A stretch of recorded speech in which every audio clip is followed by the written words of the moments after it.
Para entendermos a aplicação da lei processual penal às pessoas, precisamos começar pelos sujeitos do delito. O sujeito ativo é quem pratica o crime. O sujeito passivo é a vítima. No processo penal, ocorre uma inversão interessante. O sujeito ativo do crime passa a ocupar o polo passivo da ação penal, porque ele é quem sofre a acusação do Estado. Como regra, a lei processual penal vale para todas as pessoas. Mas existem exceções, e é isso que vamos estudar agora. Imunidades diplomáticas. Essas imunidades se baseiam no princípio da reciprocidade. O Brasil concede imunidades a representantes estrangeiros e recebe o mesmo tratamento para seus representantes no exterior. Elas não violam o princípio da isonomia, porque não são concedidas à pessoa, mas sim ao cargo exercido, por isso têm natureza funcional e não podem ser renunciadas pelo agente. Essas imunidades estão previstas na Convenção de Viena, incorporada ao Brasil pelo Decreto número 56.435, 65. Quem possui imunidade total?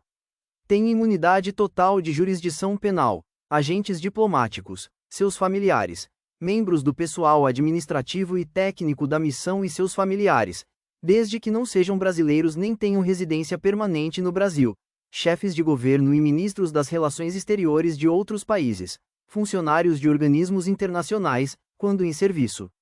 Essas pessoas não podem ser processadas criminalmente no Brasil, respondem apenas perante seu país. E os agentes consulares? Os cônsules não possuem imunidade total.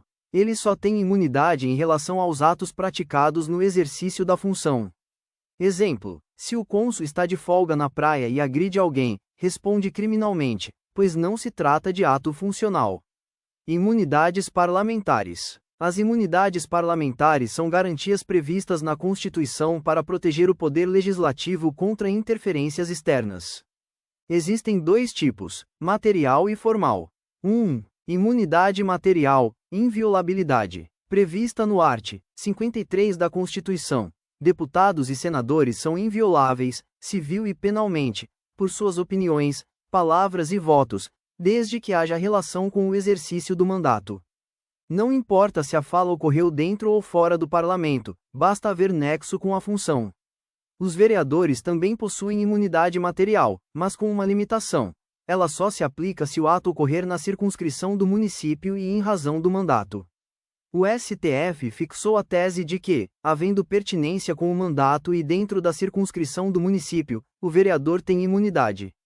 2. Imunidade formal, processual. Relaciona-se à prisão e andamento do processo. A. Imunidade formal quanto à prisão. Desde a diplomação, deputados e senadores não podem ser presos, salvo em flagrante de crime inafiançável. O STF entende que isso vale inclusive para prisões preventivas e temporárias. Exceção adicional: podem ser presos se houver sentença penal condenatória com trânsito em julgado. No flagrante por crime inafiançável, os autos vão à casa respectiva em 24 horas. A casa decide, por maioria absoluta, se mantém ou não a prisão. A imunidade começa com a diplomação e termina com o fim do mandato. B. Imunidade formal quanto ao processo.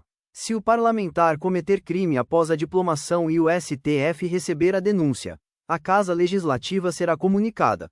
Por iniciativa de partido político com representação na Casa, poderá ser pedido o sobrestamento do processo até o fim do mandato. Esse pedido deve ser decidido em até 45 dias, e, se o processo for suspenso, a prescrição também fica suspensa. A aplicação aos demais parlamentares. Essas regras valem também para deputados estaduais. Vereadores não possuem imunidade formal, apenas material. Suplentes não são abrangidos por nenhuma imunidade. E, por fim, lembrem-se, o parlamentar não pode renunciar às imunidades, pois elas pertencem ao cargo, não à pessoa. Agora vamos estudar as disposições preliminares do Código Penal, começando pela contagem de prazos, depois falando sobre frações de pena, sentença estrangeira e, por fim, interpretação e analogia da lei penal.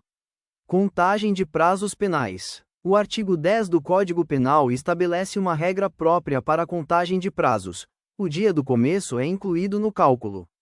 Então, se alguém começa a cumprir pena no dia 10 de junho, esse próprio dia já conta como o primeiro dia de pena. Se a pena for de um mês, ela termina no dia 9 de julho, não importando o horário da prisão. Além disso, os prazos são contados pelo calendário comum. Isso significa que, mês não depende de ter 28, 30 ou 31 dias. Ano não depende de ser bissexto. Se a pessoa começa a cumprir um mês de pena no dia 5, a pena termina no dia 4 do mês seguinte, sempre. Frações não computáveis de pena. O artigo 11 do CP diz que, nas penas privativas de liberdade e restritivas de direitos, as frações de dia são desprezadas. Na pena de multa, desprezam-se as frações da moeda. Exemplo: se a pena é de 9 dias aumentada da metade, teremos 13 dias e meio. Despreza-se a meia diária e ficam apenas 13 dias. Na multa, hoje desprezamos os centavos. Ninguém é condenado a pagar R$ 125,43, o valor fica apenas em reais inteiros. Eficácia da sentença penal estrangeira. Para que uma sentença penal proferida no exterior produza efeitos no Brasil, ela precisa ser homologada pelo STJ, conforme o art. 105 da Constituição, e deve estar transitada em julgado. Essa homologação pode ter duas finalidades: para obrigar a reparar o dano ou produzir efeitos civis, precisa haver requerimento da parte interessada. Para sujeitar o condenado à medida de segurança, deve existir tratado de extradição com o país de origem da sentença, ou, se não houver, requisição do ministro da Justiça. Interpretação da lei penal. Interpretar é descobrir o que a lei realmente quer dizer.